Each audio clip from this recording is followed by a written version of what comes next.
Over the past week, I've been trying to learn how to make latte art.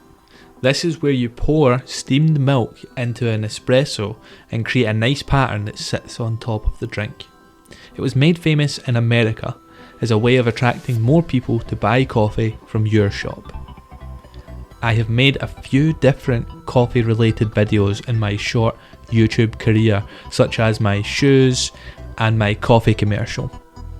This challenge was something different, something I can honestly say I have never made before, a latte.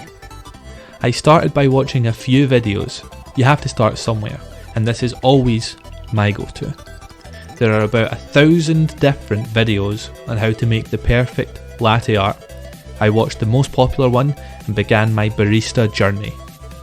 Surely with so many tutorials and each person in the video making it look so easy, then I could smash this video out in no time. I would have intricate designs and everything, and most likely be able to qualify for the World Latte Art Championships. Yes, this is a thing. You start by pulling a lovely dark abyss of espresso, so lovely and warm you can almost smell it through the screen. I let that sit in my cup while I got to work on the milk. I had used whole milk as it is the most forgiving, as each video had explained. I started this hiss of bubbles and began changing the volume, adding air to my milk and letting it expand.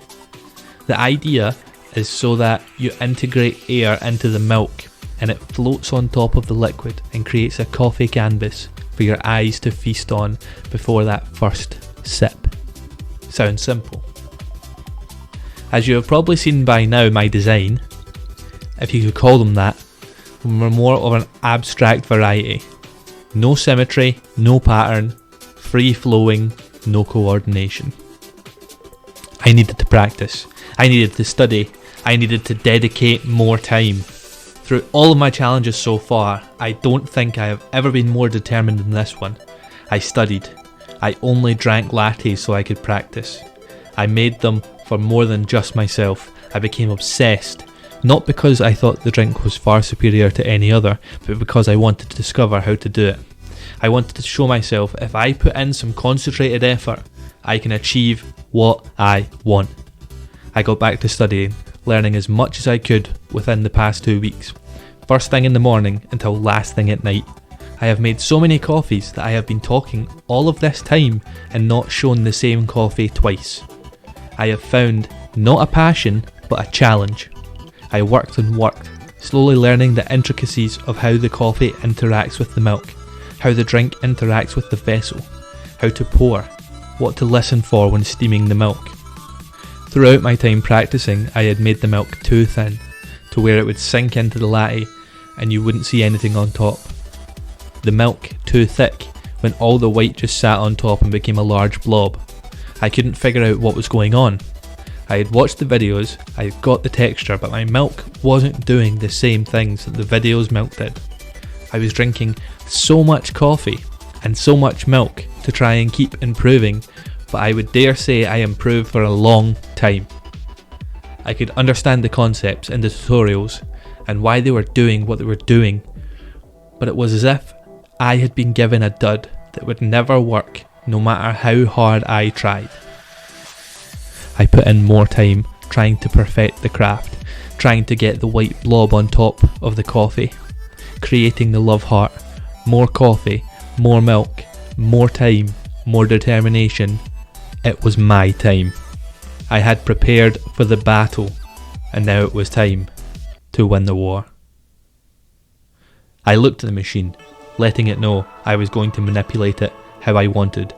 I reached into the cupboard, grabbed the vessel, ground the coffee, tamped it, loaded it, turned on the machine, retrieved the milk from the cold fridge, filled the steaming jug to the bottom of the spout, got the perfect angle for the perfect microfoam, blasted on the steaming wand, slowly turned the milk round and round, slowly but surely adding heat and air to what was about to turn into my masterpiece. I swirled my white gold and did my famous I began to pour to what would define my career, to what I had studied for all this time. This was the final frontier, the final destination. It was sheer moments before I would become heir to the throne of the coffee world, until I couldn't do it. I had spent all this time to no avail. No latte art had been created here, only latte fails. I had let myself down. All of this work for nothing. But wait, a king wouldn't roll over and die. No. I had an idea. A way in which I could create something from nothing. A eureka moment. Latte art hadn't slipped out of my grasp yet. It was time to go to plan B. Latte art by force. Finally, I had art on a latte. I had many different pictures, even being able to forge my title in the foam of glory. Is this a scam? Let's call it a workaround. It's official. I became King of Latte Art from starting from nothing. And finally, I would like to make an announcement since I have all of my loyal subjects listening. This king is retiring from latte art. I may as well retire on top and ride off into the sunset. Adios, amigos.